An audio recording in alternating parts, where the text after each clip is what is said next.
السلام عليكم ورحمة الله وبركاته. أعزائي مشاهدينا ومستمعينا قناة جد في العرض. بعد ما خسارة نادي الزمالك في مباراة مؤجلة للفريق أمام مصر المقاصة في الجولة 28 من الدوري الممتاز المصري، فاصل وهنتعرف مع بعض على موعد المباراة القادمة لنادي الزمالك والقنوات الناقلة لها بعد الخسارة الأخيرة.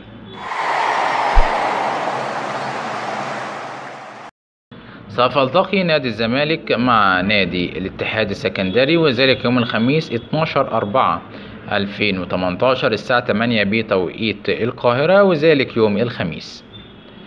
الزمالك بعد الخسارة الأخيرة من المباراة المؤجلة أصبح الزمالك في المركز الثالث برصيد 54 نقطة، بينما يأتي الاتحاد السكندري في المركز ال 12 برصيد 36 نقطة.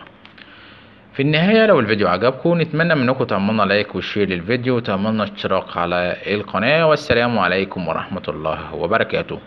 وسوف تذاع المباراة بشكل مباشر وحصري على قنوات اون سبورت ودي ام سي سبورت.